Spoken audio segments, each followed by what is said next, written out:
That 20-mile long run is when I should have raced. I should have raced that 26.2 miles because after that 20-mile long run,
a little chilly up in here.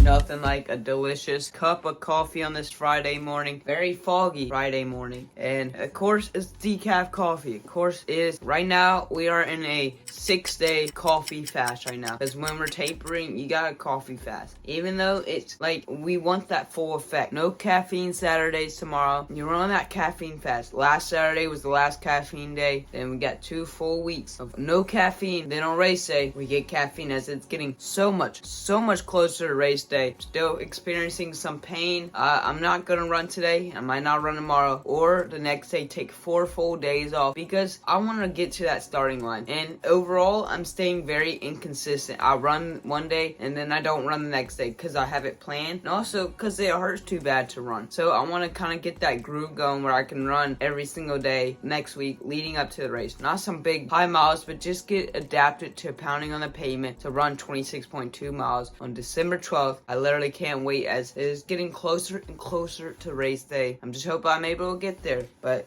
got the decaf coffee. Today's Cliff Bar choice, coconut chocolate chip. But I gotta say, it's been quite a journey throughout these 18 weeks so far. And we'll finish up the 19th week with a 26.2 mile race. Hopefully. Fingers crossed, everybody. Fingers crossed. Thank y'all for all the support. I'm praying for me. It really does mean so much to me. So much, because I couldn't do it without y'all. But like I said, it's been a very, very successful journey overall. I have made mistakes, but I'm overall glad I made mistakes. I've learned so much from it. It taught me what I can do, what I can't do, what I can handle, what I can't handle, and so on. I just love the journey of my training block. I love the journey of life. I love the journey of running. It all connects, because running is part of life. Life is part of running. Quotes from Seth James Moore. Talking about running and family life balance and all that good stuff. Now, because it is so true. When he first mentioned that, I'd had to think about it for a little bit. Like, yeah, that is true. Running is part of life. Life is part of running. And same goes with any sport, endurance sport, because literally training with life. It's truly amazing, and it always takes you on a journey.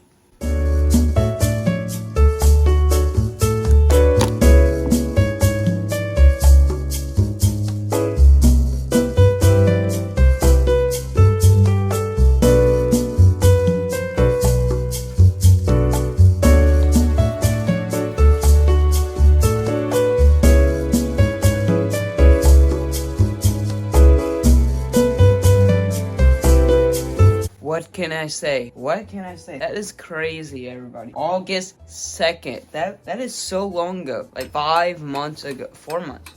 August, September, October, November.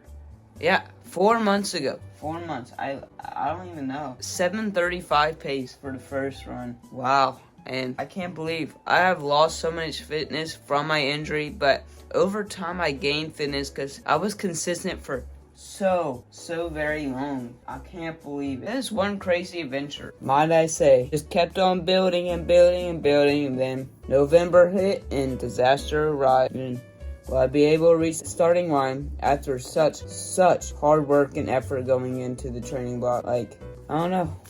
We'll see. We'll hope and pray for the best. I don't wanna end up the same as other poets, neurotic and halfway insane. Although we see the world in the same way, emotional extremes, the panic of the everyday. I don't want your minimum wages. I need these hours alone to foster my self-righteous way.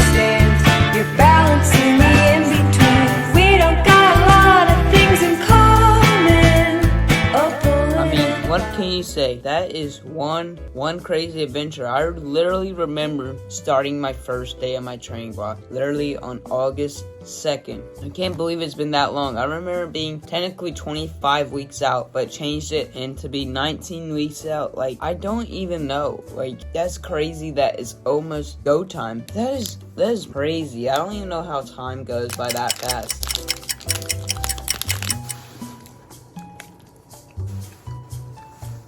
What supplement I would take to a desert island with?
some breakfast, everybody.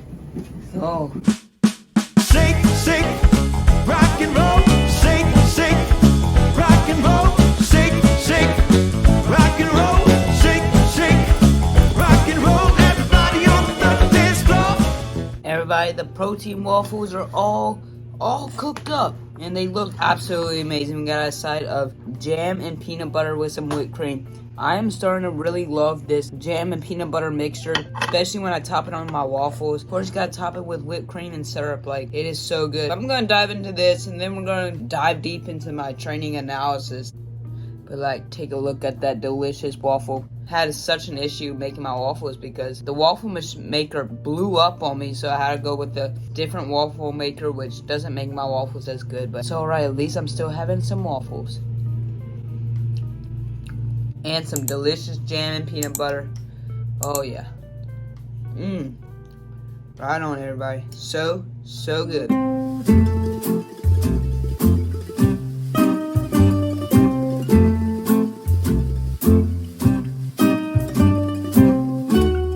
Nothing like some post-breakfast M&Ms with getting some work done and listening to Christmas music in the background. Getting that Christmas vibe going on with some chocolate. Like, chocolate during Christmas time is like so amazing. That's probably why I have hot chocolate. But let's dive into my training analysis just a tad bit. We're not going to go too deep. But comment down below, what is your favorite type of M&M? If you like M&Ms. Mine is probably the peanut M&M. I want to try all the other ones, like the sugar cookie, the brownie. There's a lot of M&Ms out there, so comment down below what is your favorite M&M. But to the training analysis, everybody.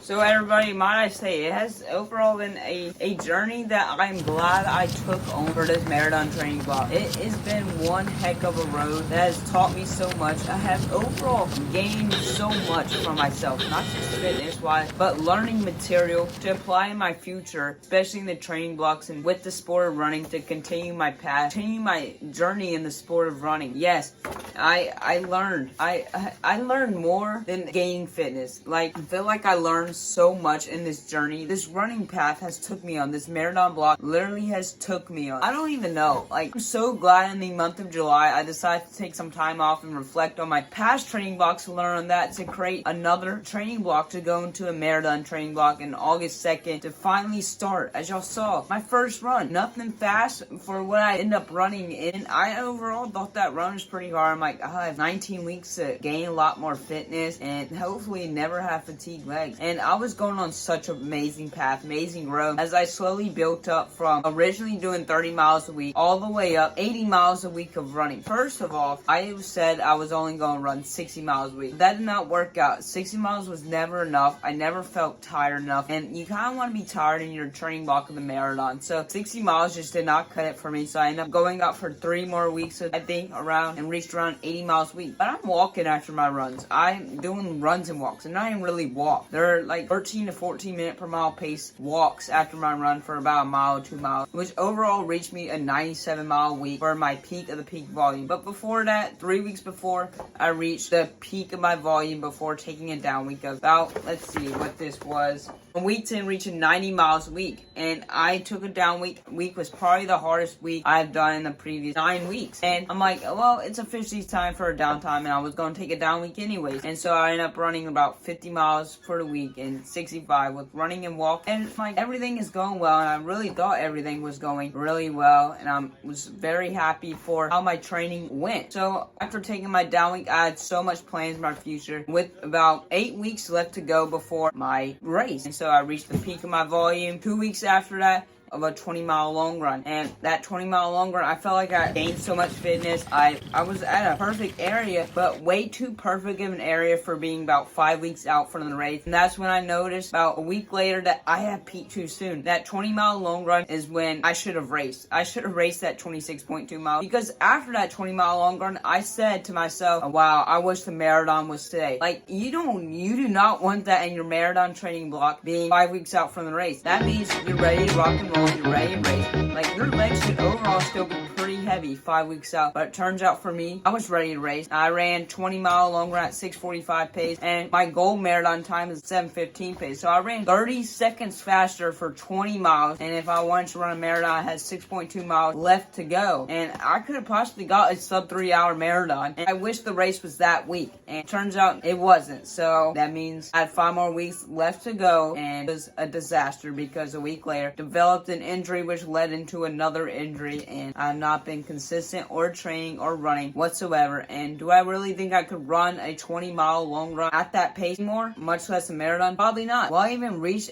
my goal of a sub 3:10 marathon? I do not even think so. And 3:05, definitely not. And so I literally wish that race that week, but everything happens for a reason. It just overall teaches you a lesson throughout your path, throughout your journey. And I'm glad to say, I'm glad that race was in that week, because overall I learned from my mistakes of what is too much and what is too long and all of that. So overall, from the past 6 weeks that's been since that 20-mile long run, I know I lost fitness. I know I can't run a 20-mile long run at 6:45 pace, much less a 7:15 pace. Now I have 6.2 more miles left to go in a marathon. So I'm very disappointed with that factor, that I trained so much and so long. I reached that time in a training run, but I won't be able to reach that in the race. I'm not leaving that factor out. It's definitely not out the window that I'll get a sub 3:10 marathon, but I'm not going to go out at that pace or try to attempt that pace, because I've been injured for the past 6 weeks. So it'd be kind of stupid if I try, because I would just burn out in the first 10 miles, if not even the first 5 miles, when I have 20 plus more miles left to go. And so yes, overall I'm very disappointed with how my training block has ended, especially since I ran a training run that could have potentially got me a sub 3 hour marathon. If I actually ran a marathon that day and I had that race with all the jitters, with that perfect racing weather, with the crowd, with the adrenaline rush, I really thought I could get a sub 3 hour marathon that day. But 6 weeks later, and I'm injured. It's not the training block I wanted to, but at the end of the day, I just hope I'm able to arrive on that starting line fit, fresh, and healthy, and be able just to run a marathon, even if it's not going to be that sub 3:10 marathon that my ultimate goal was to get. But I'm going back to that D goal of just being able to finish that marathon. And I'll talk about in the next video of my training talks is, do I even have enough fitness to run a marathon right now? Should I even race right now? Like, I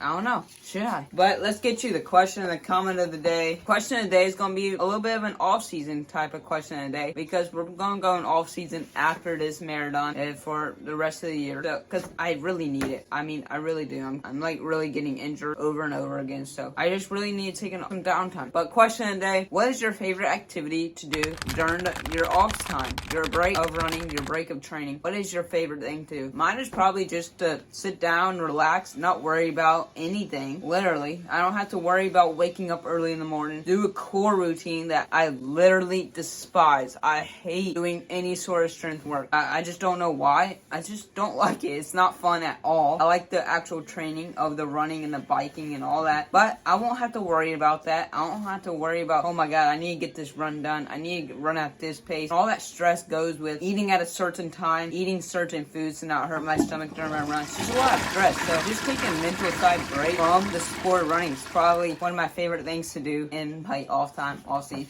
Which this is actually going to be my first true off season that I had in about, I don't even know. It's been a very long time before then I took 2 full weeks off of all my training. I think it always goes back to date of my freshman year after cross country season. So I don't know. So question of the day, make sure to answer that in the comment section below. Let's get you now the comment of the day. The comment of the day goes to Jacob Green. He says, I love the holiday flavors of Quick Bar. My favorite iced gingerbread, but they discount it or something like that. I agree with you. The holiday flavors of the Cliff Bar selection is truly amazing, especially the newest flavor out there of the white chocolate cranberry, which I think they replaced over the gingerbread. And I'm kind of glad that they did, because that flavor is way better than the gingerbread. I'm not saying I didn't like that gingerbread Cliff Bar. Like, that tastes really good. I'm really disappointed why they discounted it. I don't really know. I'm so mad because I haven't had that Cliff Bar in a year, and it was so good when I had it. But I'm glad they replaced it with the white chocolate cranberry, because that flavor is literally the best Cliff Bar out there. But that is going to wrap up today's video, and I'll see y'all next one. Stay humble, work hard, and be kind. See you in the next one.